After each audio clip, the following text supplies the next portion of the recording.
el derecho hoy día está en primer plano aquí en la República Dominicana, ya que se está eligiendo parte o la totalidad del organismo superior en la aplicación del derecho en República Dominicana, que es la Suprema Corte de Justicia. Tienen que ser abogados, deben de ser abogados los miembros de ese tribunal, pero también hay otro tema que es de dónde salen los abogados, de dónde son los cantantes, ¿verdad? Si son de la loma o son del llano. Y esa profesión que yo creo que es muy noble, porque cualquiera de las ramas a que se dedique es una rama importante. En un país en donde se estudia derecho para ser abogado, para ejercer el derecho, para ser ministerio público, fiscales, para ser jueces, y ahora se usa mucho para tener un título de abogado, porque se facilita mucho con los horarios y las universidades, que todas prácticamente tienen carrera de derecho. Pero hay también algunas variedades, como por ejemplo, aquí tenemos ya más de 12 doctores en medicina que han estudiado derecho, básicamente para defenderse de las acusaciones de mala práctica. Nosotros vamos a darle la bienvenida al licenciado Héctor Pereira Espaillat, que es director de la Escuela de Derecho de la Universidad Autónoma de Santo Domingo, que nos vino a tratar un tema, pero que nosotros le tenemos una entrevista sorpresa, porque le vamos a ampliar el tema, que es primer encuentro nacional de estudiantes de derecho de todas las universidades, en un país donde tenemos 64,000 graduados en esa materia. Doctor, gracias por estar aquí, y usted está convocando a algo que nosotros hemos propugnado cada vez que hay elecciones de los autoridades de la universidad. Hemos propugnado por algo que decía Lilian: mi hija es abogada de UNIBE, pero ella quiere que vaya al encuentro de estudiantes de derecho. Y hemos propugnado porque los egresados de nuestra más vieja universidad, nunca los rectores ni el claustro se han preocupado por crear una fuerza como, por ejemplo, tú te dicen en Estados Unidos: yo soy de Harvard, y de una vez te preguntan, ¿de qué? ¿De medicina o de derecho de Harvard? Doctor, realmente ese intento podría culminar en una asociación de exalumnos de la Facultad de Derecho de nuestra universidad. Sí, cómo no, don Julio. Les respondo la pregunta en breve. Le quiero, antes que nada, anunciar el tema de este primer encuentro nacional de estudiantes de Derecho, que no está limitado solamente para los estudiantes de la Autónoma, sino que está abierto y nos confirman participación de estudiantes de otras universidades. La idea es analizar la problemática, los retos, desafíos y oportunidades que tiene la enseñanza del derecho hoy en día, viéndolo desde el punto de vista de la perspectiva de los actores del proceso. Aquí tenemos la participación de egresados destacados, profesores, y los mismos estudiantes también tendrán su participación. Esa jornada inicia el miércoles 3 de abril, este miércoles, la inauguramos a las 5 de la tarde con una conferencia magistral de una egresada destacada nuestra, porque le damos valor también a nuestros egresados, que es el caso de la doctora Margarita Cedeño de Fernández, que nos tratará un tema sobre la ética y los valores del estudiante de Derecho del siglo XXI. Eso será en el Auditorium Manuel del Cabral a las 5 de la tarde. Luego, jueves y viernes, jueves 4 y viernes 5, tendremos entonces 2 jornadas extendidas, comenzando a las 9 de la mañana y culminando a las 5 de la tarde. ¿Y las 2 vicepresidentas que hemos tenido son abogadas? Son doctoras en Derecho, ciertamente. El caso de doña Milagros Ortiz Bosch. También. Y ahora doña Margarita Cedeño, egresada de la Universidad Autónoma, ciertamente. Entonces, aquí tendremos la oportunidad de discutir y debatir los temas de algo de lo que usted hacía referencia. Con respecto a esa asociación de egresados, en el año 2004, 2005, hubo un intento, una iniciativa del rector Porfirio García. Sí, el rector. Sí, que se formó una asociación de egresados. Pero ciertamente eso hay que retomarlo e impulsarlo. Porque es una asociación global de todos los egresados de la universidad, no segmentado por facultades y por escuelas. Ese es el esfuerzo que estamos haciendo y vamos a ver qué sale de ahí. Vamos a hablar de manera abierta, llana, analizando al estudiante del derecho, o sea, y la carrera del derecho. Usted señalaba 60.000 y algo de abogados. 64. Ciertamente. Es que se está estudiando mucho derecho, ciertamente, en el país. Hay muchos abogados en el ejercicio, en la calle, pero esta carrera es muy polifacética e impacta la vida cotidiana, impacta la economía, impacta la sociedad. Y muchas personas las estudian no solamente para ejercerlas, sino por un asunto de conocimiento. Usted señalaba el caso de los médicos, que la estudian para defender y conocer sus derechos. El caso de la demanda por mala práctica. Y hay médicos que se han especializado inclusive en materia de responsabilidad civil médica.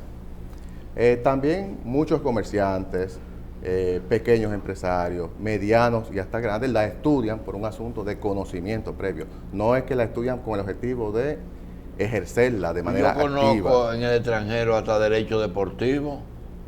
Derecho deportivo. Sí, abogados especializados en derecho deportivo, que yo desconocía que... Y si lo imparten en la UPR, en la Universidad de Puerto Rico. Sí. Hay tantas ahora mismo subespecialidades, especialidades y subespecialidades, que el derecho ha evolucionado demasiado. No es el mismo derecho de hace 20, 30 años. ¿Y se sale especializado o se sale abogado y después se hacen los másteres? Se hacen abogado, un título de grado, licenciado en Derecho, entonces luego tendrán los másteres, las especialidades y los PhD también que están llegando. ¿Y el profesorado debe de tener un máster en lo que él imparte? Por disposiciones ya estatutarias, legales, todo profesor de la Universidad Autónoma de Santo Domingo tiene que tener mínimo un máster para impartir docencia, mínimo título de maestría. Bien, doctor. Doctor, 2 preguntas iniciando. Primero, saber si tienen idea de cuántos estudiantes de Derecho hay en el país. Y la segunda, ¿qué motiva el encuentro nacional de estudiantes de Derecho? Me dijo que persiguen ahora. ¿Qué es lo que lo motiva? ¿Por qué surge la idea? Sí, el doctor Jacín señalaba que hacía tiempo como que no se tomaban iniciativas parecidas. O sea, la universidad tiene una filosofía abierta y plural. En ese sentido, vamos nosotros. No estamos promoviendo un encuentro cerrado, es un encuentro abierto. Vamos a analizar la problemática y los retos y los desafíos del estudio del derecho de hoy en día. ¿Qué busca, qué quiere, cuáles son las expectativas del profesional joven, del egresado joven, del estudiante que tenemos? No solamente el que tenemos en la Autónoma, sino en las otras universidades, amigas y hermanas también que imparten la carrera. Entonces es un debate abierto, es un encuentro y luego sacaremos nuestras conclusiones. O sea, porque cada quien estamos trabajando tal vez de manera aislada, pero aquí el hecho de que nos reunamos y trabajemos los demás directores y decanos de escuelas, vamos a debatir el tema con apertura. Hoy día, por ejemplo, nosotros estamos inmersos en la renovación de nuestros planes de estudios. Usted sabe que los planes de estudios son dinámicos. Cada cierto tiempo hay que revisarlos. Y estamos revisando nuestra malla curricular para renovarla y adecuarla a los nuevos tiempos. Estamos también revisando el plan de estudio, dándole un enfoque por competencias, o sea, que el profesor ya no se vea simplemente como el protagonista del aula, y que el estudiante le estudie y logre un objetivo que es aprobar la materia, sino que también obtenga las habilidades y las competencias para resolver problemas y situaciones cotidianas. Doctor. Y me dijo que los directores de escuelas de derecho también se están juntando. El tema de la calidad del producto terminado de las universidades, ¿es materia de discusión de ustedes como directores de escuela? Claro, parte de los temas que se van a tratar en este primer encuentro nacional tiene que versa sobre la calidad. Y tiene que ver con una autocrítica que tenemos que hacernos todos. O sea, vamos a ver qué tenemos que revisar, vamos a ver qué tenemos que mejorar y vamos a hacer hacia un debate abierto. Y la carrera de Derecho actualmente no es, al igual que otra carrera, algo que amerita que el profesional esté con una constante actualización. ¿Y qué se hace desde las academias para ir dándole esa continuidad a lo que es el proceso de formación del profesional del derecho? Muy bien, muy buena pregunta. Constantemente la academia en ese punto tiene unidades que están adscritas a la Facultad de Ciencias Jurídicas y a la Escuela de Derecho de educación continua y permanente. Para eso se organizan permanentemente cursos y diplomados que tienen unas 100 horas sobre distintas materias y especialidades. Por ejemplo, hay temas que actualmente no están en la malla curricular. Derecho migratorio y consular. No se imparte en la malla curricular. Sin embargo, es uno de los diplomados más demandados que tenemos nosotros. Que muchos de los egresados se insertan por esa vía, toman un diplomado, se van fogueando, van aprendiendo, y luego dan el salto y se inserta en un programa ya más formal de cuarto nivel que tiene que ver con, por ejemplo, un máster, una maestría, que ya es un estudio superior que se toma unos 2 años. Entonces, la universidad, la facultad, permanentemente está con el tema de los diplomados, está con el tema de las maestrías. Actualmente tenemos unos 30 programas montados a nivel nacional de maestrías en diferentes áreas. A pesar de que usted ha dicho que es muy amplio y eso penetra en muchas áreas de la vida nacional, hay también la preocupación de que con todos estos nuevos códigos, quizás un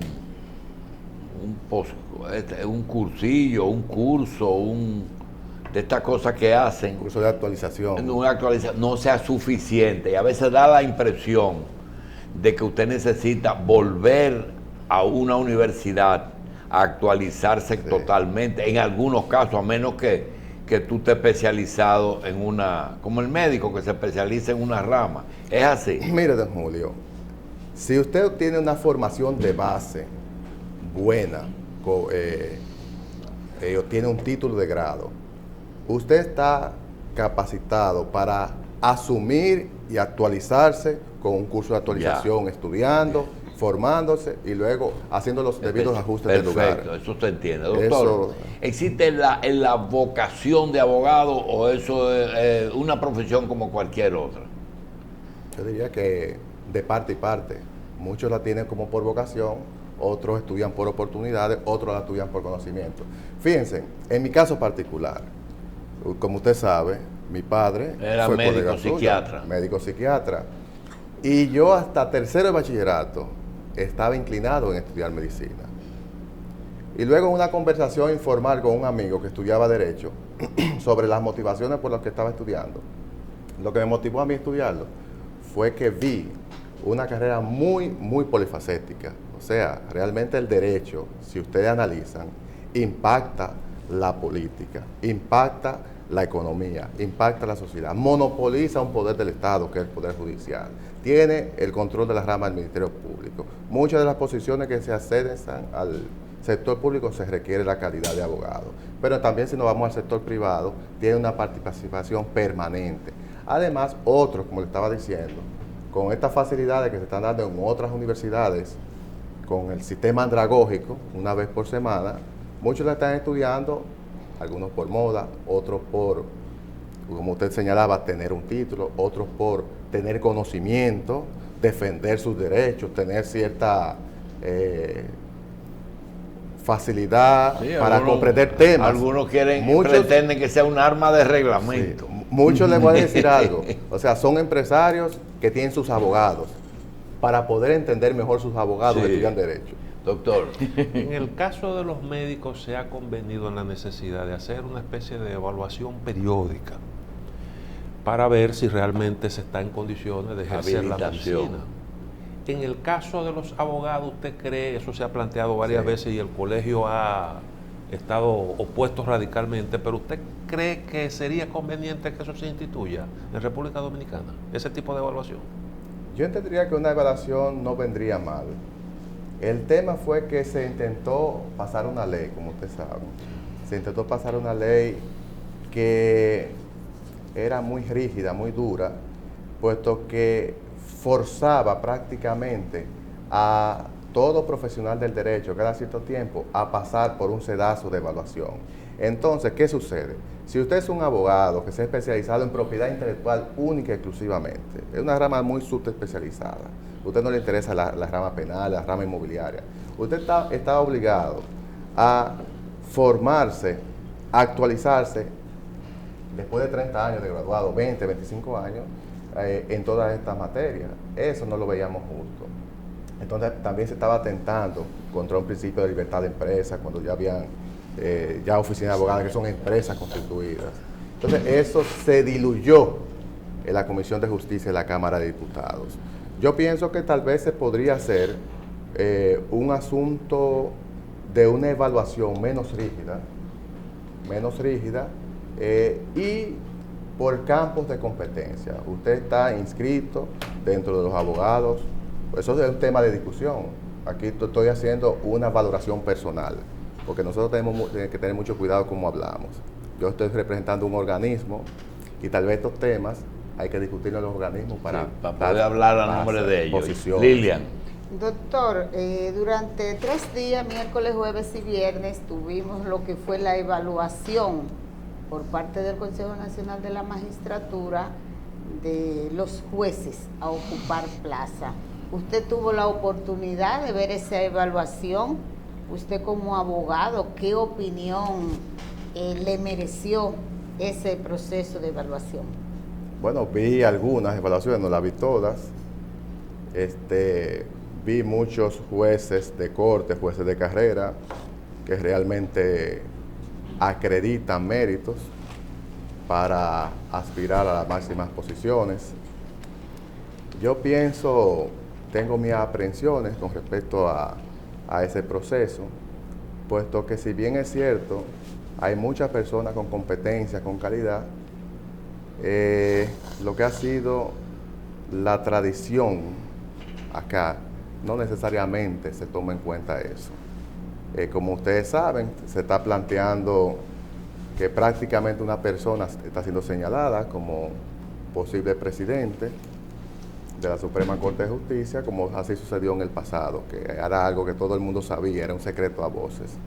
Entonces veremos los resultados finalmente, pero he visto muy buenas participaciones y sobre todo en nuestra universidad autónoma, de nuestra escuela de Derecho, nosotros tenemos, entiendo que es la escuela que más jueces de corte y de primera instancia, jueces de carrera, son profesores nuestros y varios de ellos se evaluaron para aspirar a la Suprema Corte de Justicia.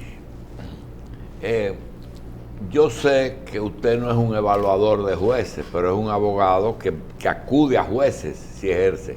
¿Cuál es el perfil de un juez? Bueno, El perfil ideal de un juez.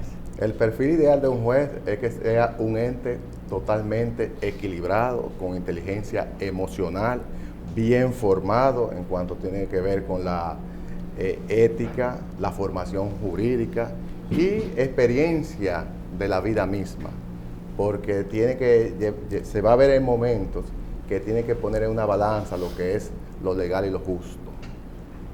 Y muchas veces lo que es legal no termina siendo justo. Mire, usted dijo muchas cosas importantes, un poquito rápido.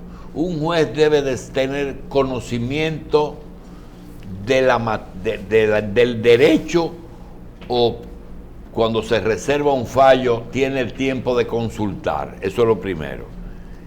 2, un juez tiene que ser imparcial. Un juez tiene que ser malagradecido con el que lo nombró. Correcto. Porque puede ser que en ese interrogatorio, en el futuro, tú tengas, como le dijo Alejandro Vargas al presidente de la República: presidente, en el futuro yo puedo estar sentado donde está usted y usted siendo juzgado por mí. Claro. Pero hay algo que nunca se habla de un juez, que es tener sentido común.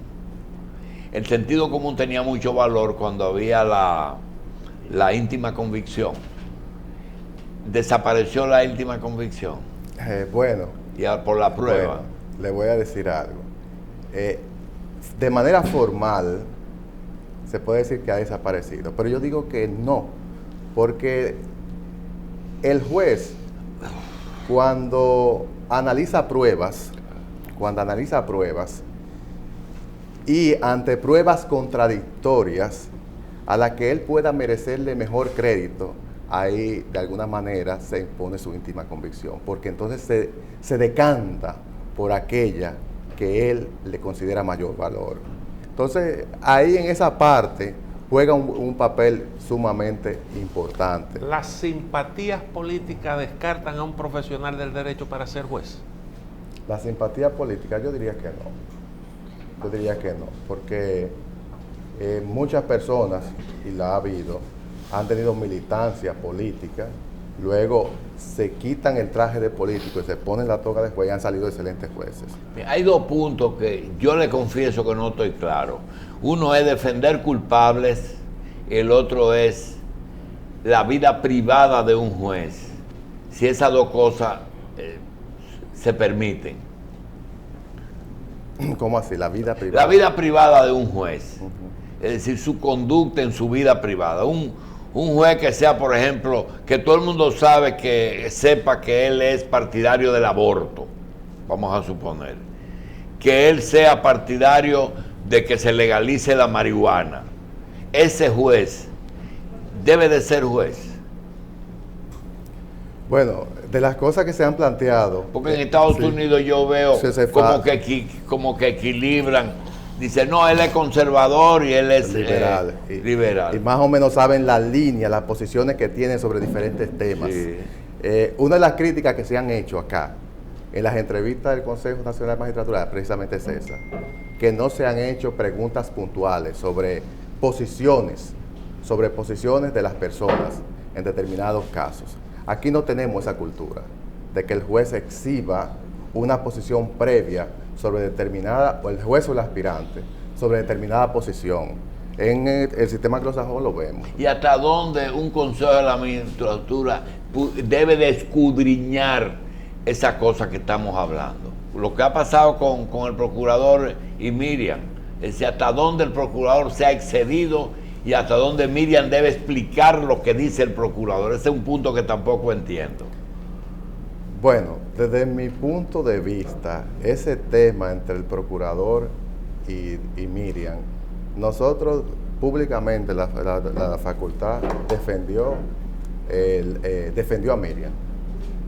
En cuanto la forma como se planteó, la encerrona, la sorpresa, el escenario, no se comunicó nada al respecto. O sea, si había una investigación abierta, había otras vías por donde encauzarla, no en ese Y lo escenario. prevé el Consejo de la Magistratura. Inclusive, el reglamento establecía las objeciones debían presentarse previamente. Entonces, nada de eso se hizo. O sea, todo fue, desde el punto de vista jurídico, fue un tollo. Ahora, desde el punto de vista político, de impacto político y mediático, lo que se buscaba era hacer daño y descalificarla. Eso se vio evidente. Ahora, si se amerita una investigación que ella tenga que explicar situaciones, eso hay otro escenario para ello, no era el escenario del Consejo. Doctor, hablando de escenario, en lo que fue el último día de entrevista al juez Vargas, le preguntaron el por qué los llamados pinche. Pinche es la interceptación de teléfono que el autorizado 2.500. Como ciudadana, luego de esa exposición del magistrado procurador, me quedó la impresión de que los jueces son, digamos, no perseguidos, sino investigados las 24 horas del día. Realmente tiene sentido ocupar una posición tan delicada de juez y sentirse todo el tiempo investigado. Bueno, yo entiendo que si yo no tengo nada que ocultar y estoy actuando con transparencia, que me investiguen todo lo que quieran. O sea, un juez debe tener como una política de comportamiento ético, tanto hacia lo interno en el Poder Judicial como hacia los externos. Yo recuerdo cuando el magistrado Subero llegó a la Suprema en el 97, se vino como una política de ética que insistía mucho en el comportamiento de los jueces hacia afuera. Mucho se insistía eso. Entonces el juez que estaba en los bares, eso se perseguía y se sancionaba disciplinariamente y posteriormente podía tener sanciones peores. Luego eso como que se fue diluyendo y ahora otra vez cada quien tiene su vida. Entonces yo pienso que hay mecanismos legales para eso, para hacer las intervenciones y demás.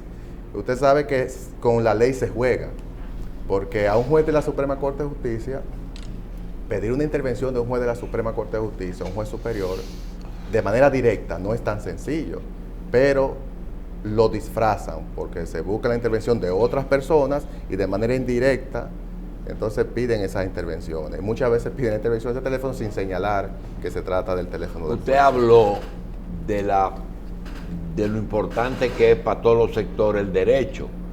Sin embargo, uno tiene bien establecido, Camper, yo recuerdo en los años 40, un juez no tenía que ser abogado, impartía justicia. un juez de paz. Un juez de paz. Un juez de paz de un municipio que no era cabecera. Que no era como un cabecera. Y anterior también, es como el alcalde pedáneo, pero ese no es el tema es al revés. Si un juez debe de ser abogado y al revés, si en algún tribunal colegiado debería de haber un profesional no abogado, como el caso de la Cámara de Cuentas, un licenciado en finanzas. Eso podría ser objeto de una discusión, pero también implicaría una reforma constitucional, porque ya nuestra constitución es cerrada. Y que todos los tribunales son abogados. Los tribunales son abogados. Incluyendo la Junta Central Electoral.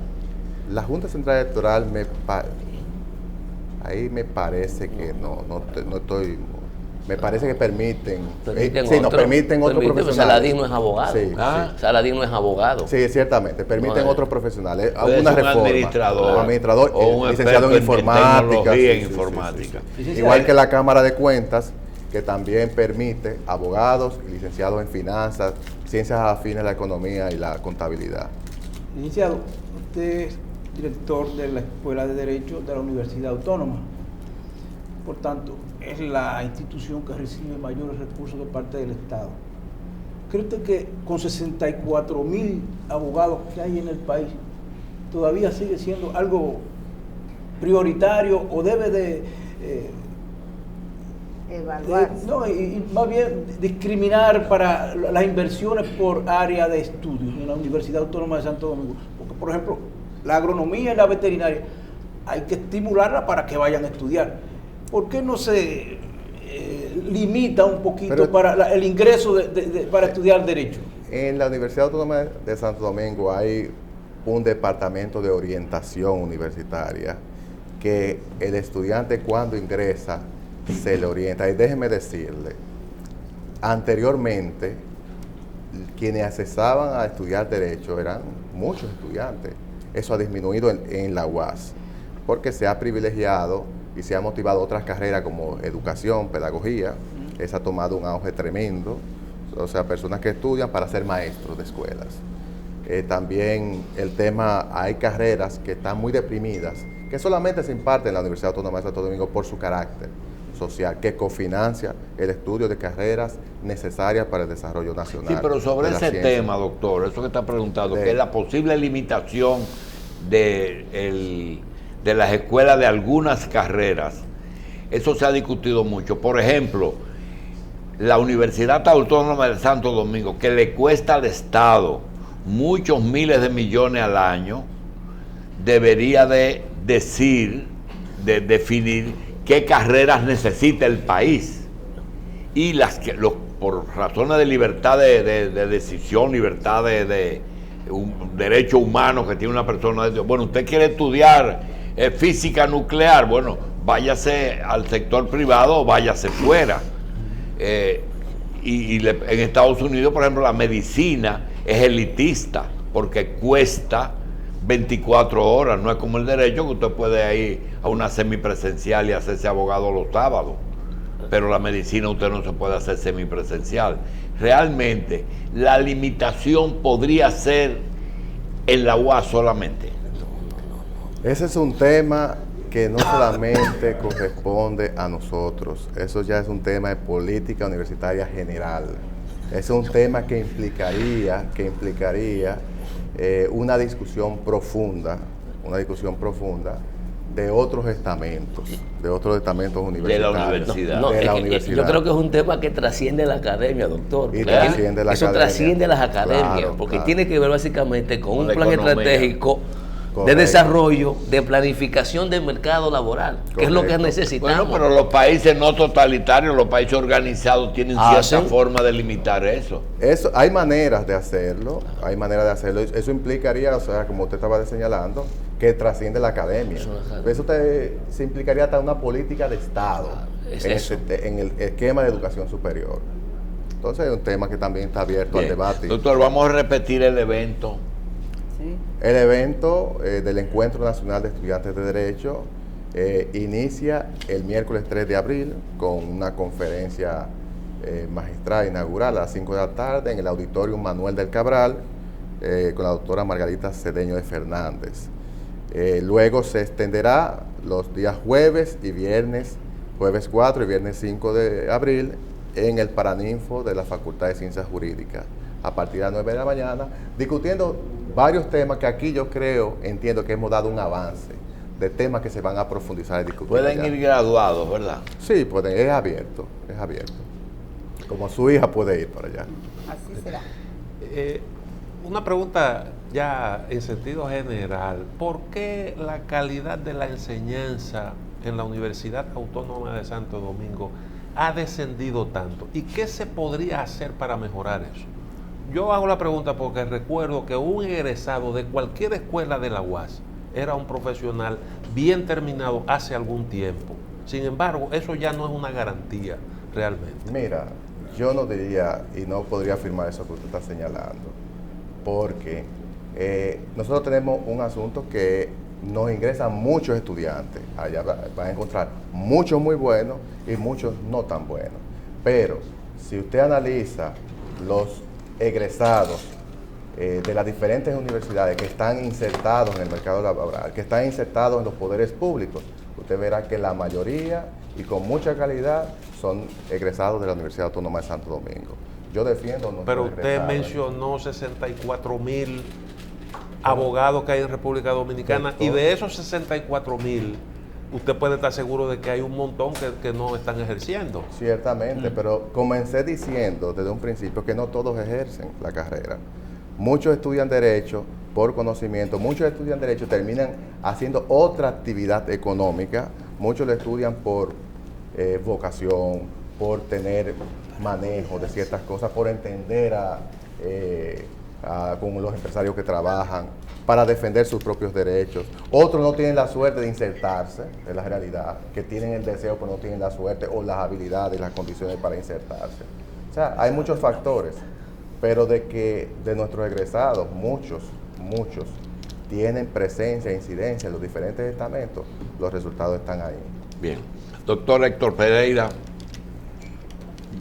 y Espaillat, gracias por estar con nosotros. Muchas gracias a ustedes. Y esta entrevista extendida sorpresa que me Seguro. tuvieron.